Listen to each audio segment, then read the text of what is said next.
Chayol asida security force na militant tara manga fagat bang ang bagaloinana IED tara taruk yauna khulai humpumapan recover tawba ngamkhre haba pau sinoja Manipur da thokliba irang asibu laksinduna tangdu leitaba hanjilak na bagi saruk ama oina security force na ching amadi tamgi tongan mafam singda operation chathaduna kuchu khulai kya fagat bagi thabak leptan chathari haba pau sinoja maru oina Manipur da thokliba irang ase sumaina militant fagat ba amasung kuchu khulai na chingba recover tawba gi khongthang singsina maru oina Manipur da pam libase koigi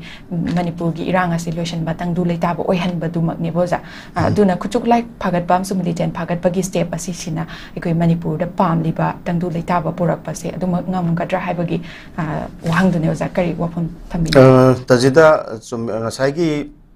violent oiba conflict ama thokpa matamda violent conflict si resolve tawna bo honarakpa matamda ngasai gi violent conflict da chenariba magi kanglop sing party sing adu disarm to basi amaru ba khongthang amane ba adu disarm to basi ngallingai da irang du ngallingai da laksin gadaba pot ama laksil hodaba dagi ne ba taseng na haraga di state haiba ama leiri lebak ama leiba matamda state haiba am leiri adu khuju khulai sijina ba haiba je arm sijina ba masigi nongmai sijina ba gi kari gi masidi state ki monopoly ne ba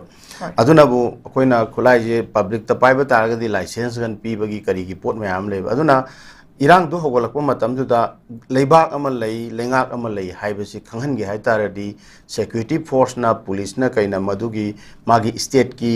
reign do ma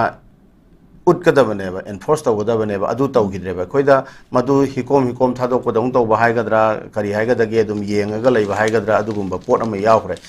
kanda hojik si leina si aduki matik henjanra kanda hojik si chathare eba si resolve tawnabani haina honari ja resolve tawba haiba jida yanaraba matungda hairiba party sing ji negotiating table da pora kanda yanabagi matungina khulai thado onba oiragadi yamna laiba khongthang ama oirangodabane ba adu maksuna taba adubu hoi ekhoina ubada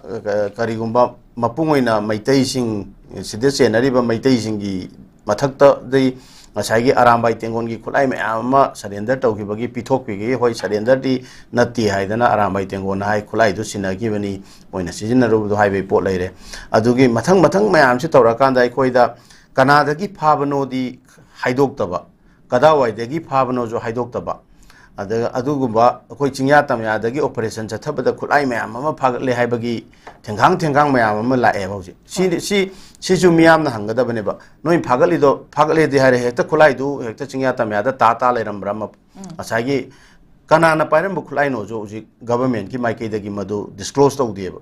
ado chingya tamya do karamba sport gi no jo hai deba thoiba press no sing da hare ji masing yam ba chani chahum chamri phagat pa yam ama haireba ado da sidai sida uri ji sida conflict si resolve to no honor ko matamda magi DDR namlay approach ama DDR si kamai tawgeda akoi gi disarmament demobilization and reintegration ana masagi hariba disarmament si loin tawdabane ba chumme ba ado tawriba disarmament gi mong si kamai chathagi haiba matamda akoi gi tampaki mapungoina maitai singdagi maitai singi mathakta khulai khomgat pada phagat pada aggressive oiriba sumai tawdana atopa maduga mayoknariba kuki zomi kangbugi militant singi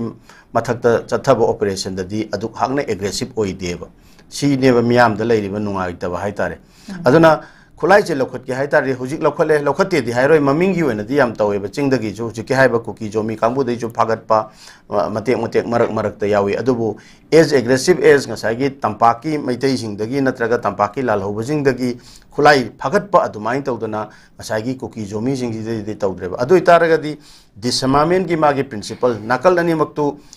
khut thoknariba nakan ani maktu chamana na khulai du lokthoktragadi nakal amadagi na loina tengthokngai lokthokanda nakal amadana khulai du pahelaga sugi mingdani khangde amagi mingdani khangde makoidana khulai du pahelaragadi at any moment masagi kitang kaino tawnarakpa matam amadadi khut thoknarakandadi khulai paiba kangbudu khulai paidaba kangbudu lakthugiba tabaneba adumakneba May 2023 gi da thokriba thodoksi somdadi maitai singdi madugumba thokani adu expect tawrudabanina dum sading da dum mahausa hingaga leiba somdana makhoi gi long term vision amada magi kuki gi oiba len ama jalengam mu kaugera kuki len bu kaugera madu semnabgi mang ama kuina chatharakpanina hojiki high court ki karigi order du da khudong chaba lawrakanda miyam si provoke tawrakanda madugi intimidate gi poche chagalaga separate administration gi demand lauthoktana khut thaba horoktana chorchampurda ahambada tawre mi loi takhaire adai cycle da Kangpokpida Moreda dum simultaneously on May Thigi Nungdang Tumakta the Loy Chathar in Idana. Other som that the Maitegi Mayam the Kulai do license gun pipe Kara, Mana Tengna, license gun pipe, the visiting to the Upilot Tavina, Sum Henjalapumatam to the Dicingata Maloijing Loyada, Masagi Singtaki deal on Kaptara, no pilot of Mayam Duna, State Ki America Kulai Mun, Bagiki Port to Tokre. I don't know how you see the Singna India government, Asagi State na Haitare, Magi, Lengaxina. Sai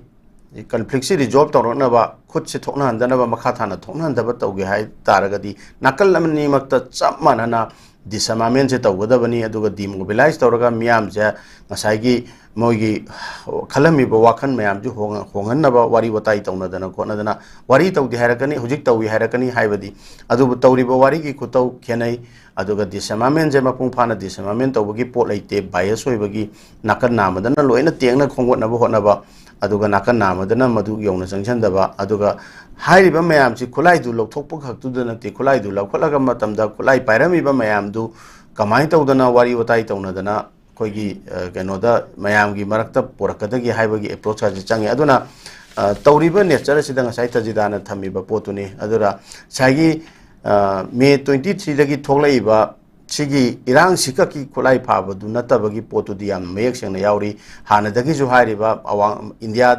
2026 powder Loina Makla Hobagi Karigi Irang Kulai Pabasigi, Nexalite Ki Kangde, Awang Pokta Label Alhobagi, the Loina Maxi Lakshin Gani, Loina Makloishan Gani, Hibagi Poto Label in a Hojik Pagaliba Mayam Jizu, Manipurgi Lalo Loop. Oina Ladiba Mayam Siki Kulai Mayam, Pagat Payauri, Adugi Mike, then a winner, and a Mapunga, Changjin Badona, would do the Miam, Luina, Une, Haitare.